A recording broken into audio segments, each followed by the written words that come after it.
Alors bonjour à tous, donc nous avons devant nous là un petit poirier. Alors c'est un poirier de Louise Bonne, donc il a à peu près 5 ans de plantation, 6 ans de plantation, vous voyez.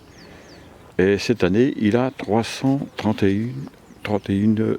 bouquets de fleurs, 331. Il y en a partout, vous voyez. Il y en a partout. Alors la taille, vous voyez, ça marche très bien, très bien. On a alors 331 fleurs, donc si les conditions climatiques sont bonnes, ça nous fait quand même une quantité industrielle de poires. Imaginez que ça fonctionne bien, que la fécondation se passe bien, et qu'il n'y ait pas de gel, on peut se retrouver avec 300 poires sans problème. Hein.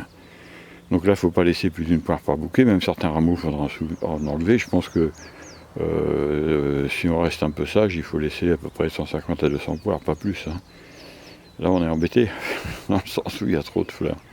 Alors, il y a un inconvénient à cet endroit-là, c'est qu'il y a un courant d'air ici, et que s'il gèle, en général, cet arbre-là gèle. Donc, il arrive quand même.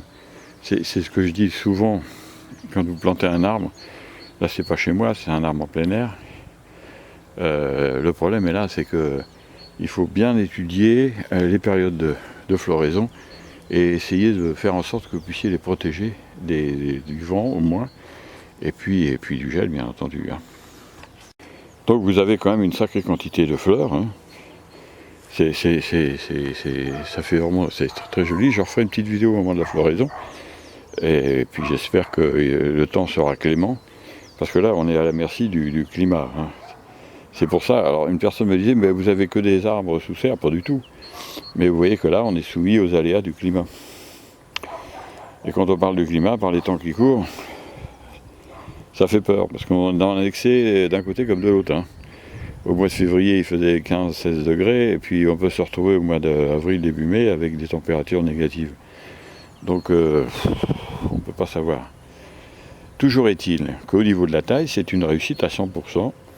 Alors j'ai mis un petit peu aussi de produits pour les différentes plaies qu'il peut y avoir, parce que comme les gens passent à tondeuse, ils mettent des petits coups de tondeuse dans le tronc en bas.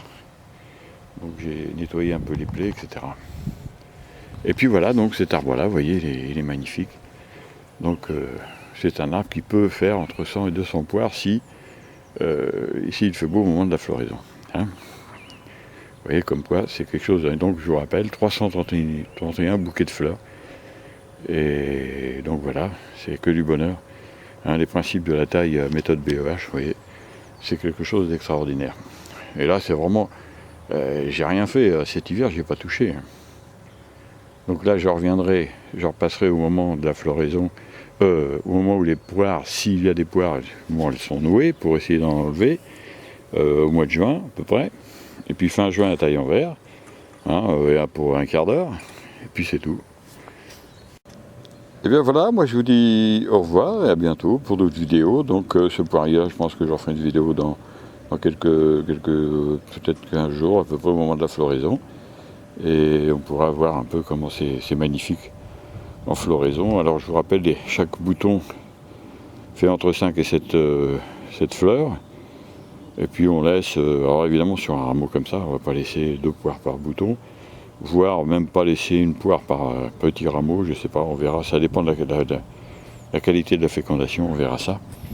Mais là il y a vraiment une quantité, même on va dire trop importante de boutons, mais c'est plus facile de sélectionner après les poires qui sont nouées, parce que si vous n'avez pas de fleurs, vous êtes sûr de ne pas avoir de poires. Hein.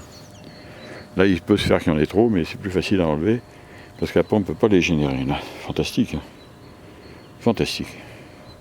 Ok, bah écoutez, moi je vous dis au revoir et à bientôt pour de nouvelles vidéos.